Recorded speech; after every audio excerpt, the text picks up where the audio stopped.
The infancy narratives of Matthew chapter 1 and 2 and Luke chapter 1 and 2 provide us with the origin of Christmas. But our Christmas observances are 2,000 years evolved. Sometimes these distort what the texts of Matthew and Luke are actually saying. Take, for example, what the author we call Luke tells us about the inn and the manger.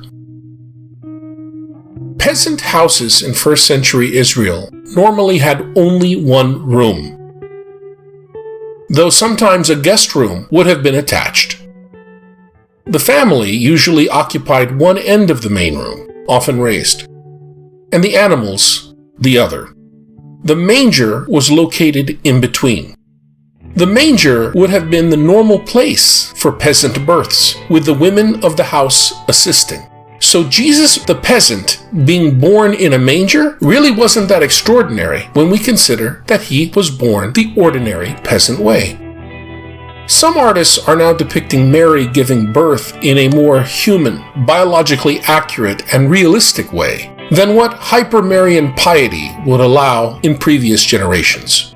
Still, as heroic as the intentions are behind these new art pieces, they still tend to romanticize in ways ethnocentric to 21st century Western culture. For one thing, Joseph would not really be present at the birth, but every woman in the house would be. The weakest emotional bond throughout the ancient circum-Mediterranean and Middle Eastern cultural worlds was that between husband and wife. The reason was that marriages in this cultural world were arranged. Beside that, this was a fiercely gender-divided world. Even in a cramped space, men and women don't sleep together except on rare and brief occasions. Romantic ideas terribly distort Bible reading. When you add in Christmassy feels, the rest is history. What Luke is describing in chapter 2 is not a barn or stables out back operated by a first century hotel. Our Christmas observances have mixed into a cake batter various contradictory details from the Matthean infancy narrative and the Lucan infancy narrative. These stories were never meant to be jumbled together this way. They cannot be harmonized reasonably. In Matthew's story of Jesus' infancy, no reason is given for why Joseph and Mary are found in Bethlehem at the beginning of the story at the time of Jesus' birth. Since the text lacks any geographical transitions, Matthew doesn't mention any starting off, and given that neither Matthew nor his audience knew the gospel called Luke, which hadn't even been written yet, and because Matthew mentions Joseph's house in Bethlehem, given what we know about the patrilocality of first century Israelite homes and a host of other related issues, it should be clear that the author we call Matthew presents Joseph and Mary as being natives of Bethlehem, and only later on, following a trip into Egypt, moved to Nazareth to escape the Herods. In other words, the author called Matthew communicates that Mary and Joseph had never been to Nazareth before. Friends, the different gospel writers were embarrassed of Jesus' Galilean origins in nothing place Nazareth, a tiny little hamlet filled with nothing people. And this was Matthew's clever fix.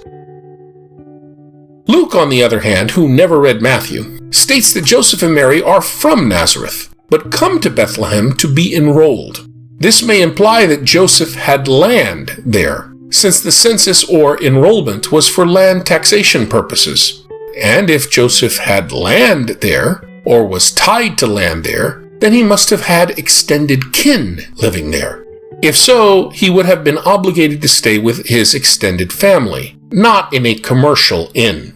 Bethlehem was a small village only a 2-hour walk from Jerusalem. We know almost certainly that it had no commercial inns, considered by first century Israelites to be unclean places. If close family was not available, all Joseph would have to do is mention his lineage, and that would have resulted in immediate village recognition that he belonged, and space in a home would have been made available. While the Greek word in Luke chapter 2 verse 7 can sometimes mean inn, it normally refers to a large furnished room attached to a peasant house and is best translated guest room. Only other use of this term in the New Testament is in the story of the Last Supper, where it is translated upper room. The normal word for a commercial inn is used by Luke at chapter 10 verse 34.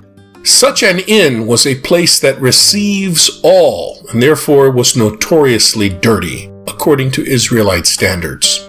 So let's forget inns, hotels, and bed and breakfast. Luke wasn't talking about that. There was no place for Joseph and Mary in the guest room of extended kin. Why? Well, the fact that there was no place for Joseph and Mary in the guest room of the home meant that someone who socially outranked them already occupied it.